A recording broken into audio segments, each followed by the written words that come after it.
Maganda sana kung every advertisement is ganito yung makukuha natin ng mga queries, ng mga feedback, marinig natin sa mga customer natin, di ba? So, napakaganda. But, the sad truth is, karamihan sa atin ay nakaka-experience talaga, lalo na't nagsisimula pa lang nag-advertise. Gusto mai-promote yung product at services nila. Lagat na kung ikaw ngayon ay reseller, o kaya ikaw ngayon ay agent, o kaya may pinopromote ka na product o individuals, or ikaw yung team na may pinopromote kayo product o services sa inyo, tapos sa reality na nangyayari sa inyo is puro mga ibang feedback na nakita. Sana yung gusto kasi natin is maraming inquiries. Kung yan ang nafe-face mo ngayon, so kailangan mong panoorin ko. Ito yung mga common problems na nangyayari o nai-encounter natin during sa resulta ng campaign natin. Okay, first is your image is a low quality or not catchy headline. Okay, so napaka-importante na dapat high quality yung picture or yung video na ipopromote natin. Para example, yung video ng sa ibang bansa o Hollywood kumpara video dito sa Pilipinas o movie. Di ba mas magandang panoorin kung maganda ang quality na video or graphics, di ba? The same as magpa-advertise tayo. So, I give you a tip kung saan at paano gagawin yung high quality na mga graphics na yan or ina-catchy na sabi ko na headline, title para magka-interest yung mga customer mo. So, I give you a tip dyan. Second is targeting wrong audience. Sunod is not giving ads enough time. Ito yung mali rin ko rin dati kasi mag-run siya ng 1 day or 2 days lang, which is hindi po siya ganun kasi kailangan ng makalat yung ads mo bago makita yung mga potential customers mo. Dapat kasi alam mo kung paano gumamit ng demographics, yung tinatawag na audience target. Dapat ganun din kung ilang days o ilang age limit ang itatarget mo sa ads mo o anong klaseng, anong interest na itatarget mo sa kanila. So, dapat may specific ka na ganun para ma-hit mo talaga yung perfect target audience mo. Diyan din yung mga problem na i-encounter ko dati nung time na nag-advertise ako way back 2017. So, ang binibenta ko noon is opportunity at yung Born Slim na product. Anong solusyon sa ganitong problema natin sa Facebook ads this year to 2024? Okay? So, dapat you have a good quality of photos and videos. So, isa sa website na ginagamit ko para mag-gain ng quality graphic design is I'm using Canva Pro. And minsan dun din ako nag-e-edit sa Canva ng mga videos.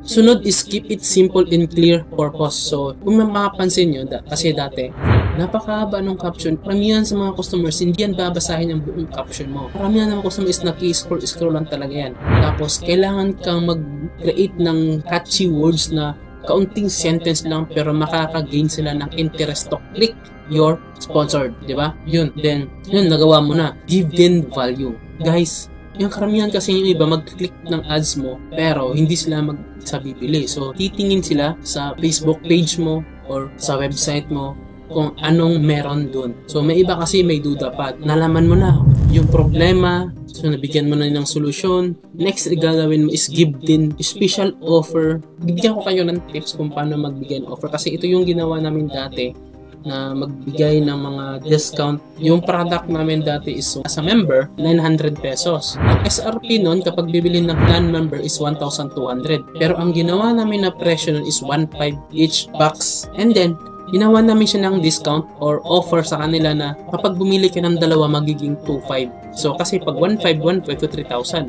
So, ginawa namin siya ng promo na 2,500 for 2 boxes. Ginawa namin siyang 2,500 so makaka-discount sila ng 500 pesos.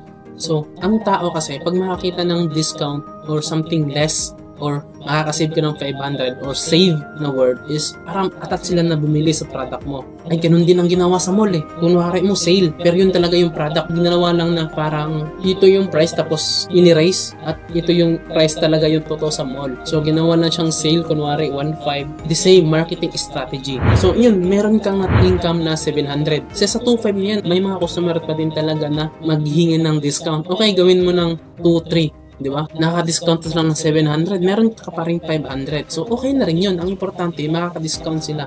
Okay na? recap natin. Solution, bigyan natin ng yung solution, yung problem na kapag Facebook ads ka, tapos binigyan natin ng solution, then bigyan mo ng offer. Next is, I want to help you guys. I've been doing this Facebook marketing guys noong 2017 pa until ngayon, and gusto kong i-share sa inyo yung mga effectiveness na experience ko kung ano ang ginawa ko before para makapagbenta ng mabilisan na product or services mo.